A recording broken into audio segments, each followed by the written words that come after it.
ہر طرف ان کی لاشوں کی گندی بو پھیل جائے گی۔ پھر حضرت عیسیٰ ابن مریم دعا کریں گے تو اللہ جل شانہ اونٹ کی گردن برابر والے پرندے بھیجیں گے جو ان کی لاشوں کو اٹھا کر جانے کہاں پھینک دیں گے۔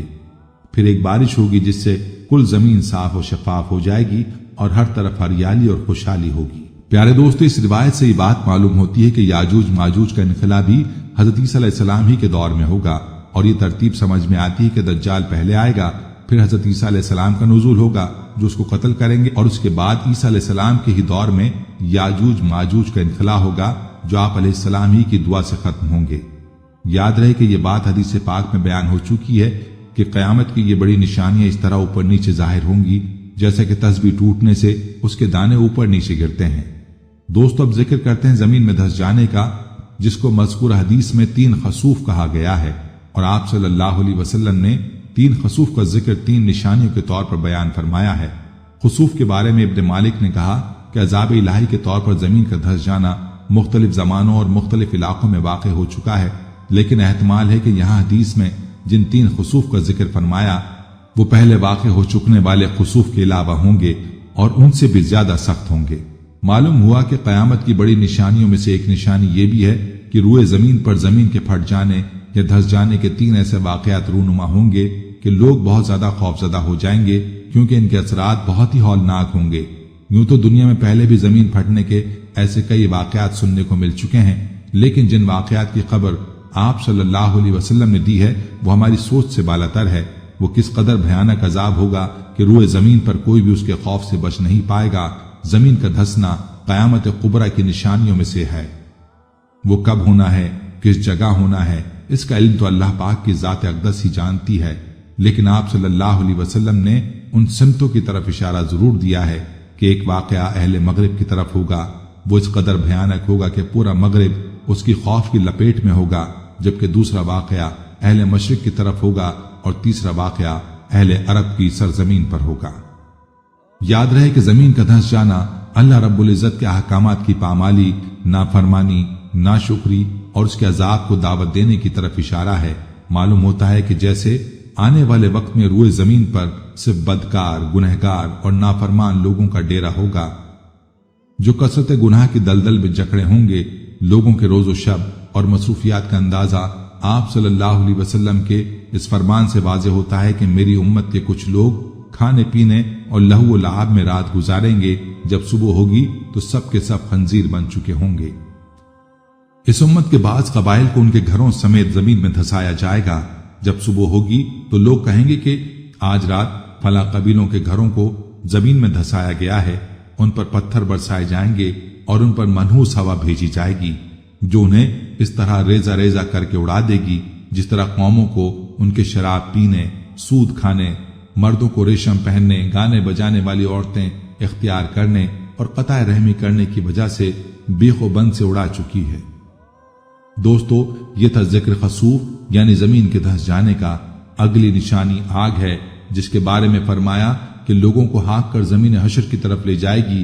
اس میں زمین حشر سے مراد ملک شام کا وہ علاقہ ہے جہاں وہ آگ لوگوں کو لے کر جا کر چھوڑ دے گی۔ بعض حضرات کا یہ کہنا ہے کہ زیادہ صحیح بات یہ ہے کہ اس آگ کی ابتدا ملک شام سے ہوگی، یا یہ کہ ملک شام کو اس قدر وسیع و فراخ کر دیا جائے گا کہ پورے عالم کے لوگ اس میں جمع ہو جائیں گے۔ بہرحال حدیث کے اس جملے کا مفہوم یہ نہیں ہے کہ اس آگ کا لوگوں کو ہانکنا حشر کے بعد ہوگا۔ اگر زمین حشر سے مراد میدان حشر لیا جاتا تو یقیناً یہ مفہوم پیدا ہوتا، اس پر اعتراض بھی واقع ہوتا ہے، لیکن جب یہاں میدان حشر مراد ہی نہیں ہے تو پھر کوئی اعتراض بھی پیدا نہیں ہو سکتا۔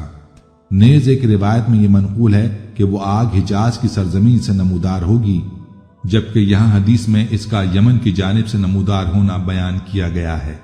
لہذا قاضی عیاض نے یہ کہا ہے کہ ہو سکتا ہے کہ قیامت کی نشانی کے طور پر جس آگ کا ذکر کیا گیا ہے وہ ایک نہیں 2 ہوں گی، اور وہ دونوں لوگوں کو گھیر کر ہانک کر زمین حشر یعنی ملک شام کی طرف لے جائیں گی، یا یہ کہ وہ آگ تو ایک ہی ہوگی جو ابتدا میں یمن کی جانب سے نکلے گی، لیکن اس کا ظہور حجاز کی سرزمین سے ہوگا۔ اس موقع پر اس بات کی وضاحت بھی ضروری ہے کہ اس سلسلے میں بخاری کی جو روایت ہے اس میں یہ فرمایا گیا ہے کہ قیامت کی علامتوں میں سے سب سے پہلی علامت وہ آگ ہوگی جو لوگوں کو مشرق کی طرف سے گھیر کر ہانک کر مغرب کی طرف لے جائے گی، جبکہ حقیقت میں وہ آگ سب سے آخری علامت ہوگی، جیسا کہ یہاں حدیث میں مذکور ترتیب سے بھی واضح ہوتا ہے۔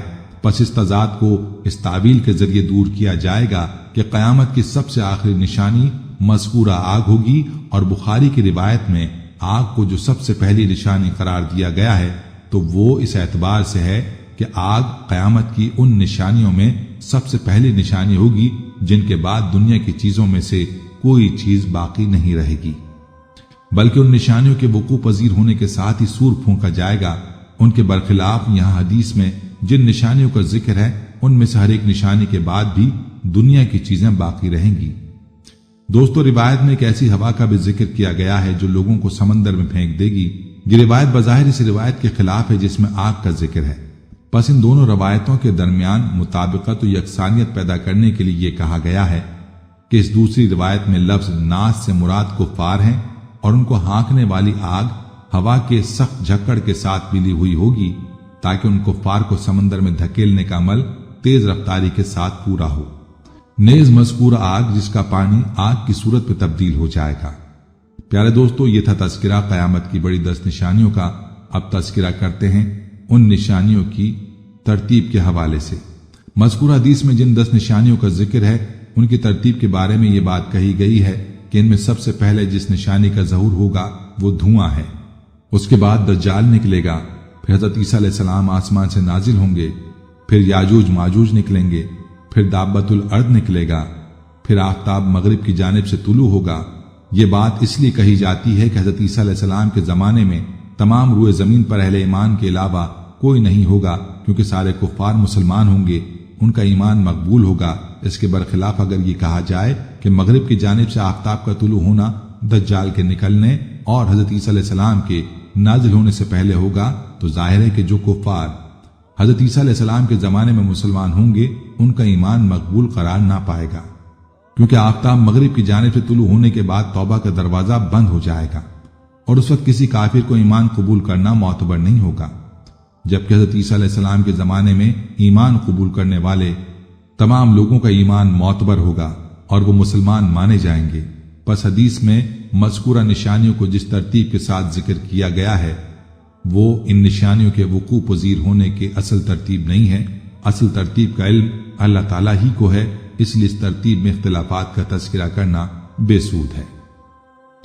یہ تھی ہماری آج کی ویڈیو جس میں قیامت کی 10 بڑی نشانیوں کا تفصیلی ذکر کیا گیا۔ جانے سے پہلے ویڈیو کو شیئر لازمی کیجیے گا۔ پیارے دوستو، ہم یہ امید کرتے ہیں کہ آپ کو ہماری آج کی یہ ویڈیو ضرور پسند آئی ہوگی۔ اگر آپ کو ہماری آج کی یہ ویڈیو پسند آئی ہے تو سب سے پہلے اس کو لائک کریں اور اپنی رائے کا اظہار کمنٹ سیکشن میں لازمی کریں۔ آخر میں آپ سے ایک بار پھر درخواست ہے کہ آپ ہمارے چینل زما وائس کو ضرور سبسکرائب کریں اور ساتھ ہی لگے گھنٹی کے بٹن کو بھی کلک کریں تاکہ آپ کے پاس ہماری آنے والی مزید ویڈیوز کا نوٹیفیکیشن بر وقت ملتا رہے۔ اللہ تعالیٰ آپ کو اپنے حفظ و امان میں رکھے۔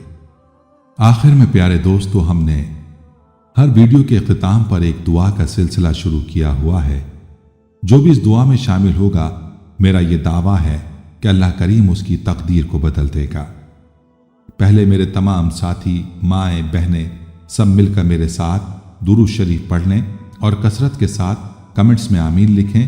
اللہ اس آمین کو لکھنے کی برکت سے آپ کی اور میری تقدیر بدل دے گا۔ درود ابراہیمی پڑھ لیں۔ اللہم صلی علی محمد وعلی آل محمد کما صلیت علی ابراہیم وعلی آل ابراہیم انک حمید مجید۔ اللہم بارک علی محمد وعلی آل محمد کما بارکت علی ابراہیم وعلی آل ابراہیم انک حمید مجید۔ اے اللہ، ہم تیرے گناہگار بندے، ہم تیرے خطا کار بندے، ہم تیرے عاجز بندے تیری پاکی بیان کرتے ہیں اور تیرے آگے دعا کے لیے ہاتھ پھیلاتے ہیں۔ ہماری خطاؤں کو معاف فرما، ہمارے گناہوں کو معاف فرما۔ اے اللہ، ہم اپنے اگلے پچھلے صغیرہ کبیرہ چھوٹے بڑے سبھی گناہوں، خطاؤں اور نافرمانیوں کی تجھ سے معافی مانگتے ہیں۔ اے اللہ، اے رب العزت، ہم اپنے گناہوں سے توبہ کرتے ہیں، ہماری توبہ قبول کر لے۔ اے پاک پروردگار، ہم سب کو سچا اور پکا مسلمان بنا دے، ہم سب کو اسلام پر استقامت نصیب فرما دے، ہمیں کامل اور پختہ ایمان والا بنا۔ اے پاک پروردگار، تمام مسلمانوں کو خواب غفلت سے بیدار کر دے۔ اے ہمارے دین اسلام، اے اللہ ہمارے دین اسلام کی حفاظت فرما، مسلمانوں کو دین و دنیا میں عزت عطا فرما۔ اے عرش مولا کے مالک، اے حکمت والے، اے کائنات کے رب، ہمارے دلوں کو گمراہ ہونے سے بچا، جس طرح سے پہلی قومیں گمراہ ہوئی ہیں اور جس طرح سے پہلی قوموں نے اپنے انبیاء کی نافرمانی کی ہے۔ اے اللہ تو ہمیں ایسی نافرمانی سے بچا۔ اے اللہ تو ہمیں ان عذابوں سے بچا جو تو نے پچھلی قوموں پر نازل کیے ہیں۔ اے اللہ تو ہمیں ان تمام گناہوں سے بچا جن گناہوں میں پچھلی قومیں مبتلا ہوئی ہیں۔ اے مولا کریم، تو ہماری حفاظت فرما ہر اس فعل سے جو تیری ناراضگی اور تیرے غضب کا سبب بنا۔ اے اللہ ہماری زندگی کو اپنی چاہت کے مطابق ڈھال دے، ہمیں صرف اور صرف نیکی کی توفیق عطا فرما، ہم نیکی کی باتوں کو سننے والے بن جائیں اور ان پر عمل کرنے والے بن جائیں، اور نیکی کی باتوں کو پھیلانے کی ہمیں توفیق عطا فرما۔ اے اللہ یہ دور فتنے کا دور ہے، امت کے اندر ہر طرح کے گناہ پائے جاتے ہیں، تو ہمارے حال پر رحم فرما اور ہمیں گناہوں سے بچنے کی توفیق عطا فرما۔ اے اللہ تو کریم ہے، تو رحیم ہے، تو رحمان ہے، تو غفور الرحیم ہے، تو ہمارے گزشتہ گناہوں کو معاف فرما دے اور آئندہ کے لیے ہمیں گناہوں سے بچنے کی توفیق عطا فرما۔ اے اللہ ہمارے تن من، ہمارے دل کو، دماغ کو، روح کو، جسم کو پاکیزہ بنا دے، ہمارے دلوں پر لگے زنگ کو، ہمارے دلوں پر جمی گندگی اور میل کو اپنی رحمت سے دھو ڈال۔ اے اللہ ہمیں اپنے عذاب اور رسوائی سے بچا۔ اے پاک پروردگار، تمام مسلمانوں کی افلاس، سستی اور غفلت سے حفاظت فرما۔ یا اللہ اسلام کا بول بالا فرما، اسلام کا جھنڈا بلند فرما۔ اے اللہ کل امت محمدیہ کو حشر کی رسوائی سے پناہ عنایت فرما۔ اے اللہ ہم سے راضی ہو جا، ہمیں شیطان اور نفس کے شر سے بچا۔ اے پاک پروردگار، ہمارے قدموں کو صراط مستقیم پر قائم رہنے والا بنا دے، ہم پر اپنی خاص رحمت نازل فرما اور اپنے قہر و غضب سے بچا لے۔ اے اللہ ہمیں ان لوگوں کی صحبت عطا فرما جو کہ تیرے پسندیدہ بندے ہوں، اور ہمیں تجھ سے قریب کر دیں، جو تیری یاد دلاتے رہیں اور ہمارے ایمان میں اضافے کا سبب بنے۔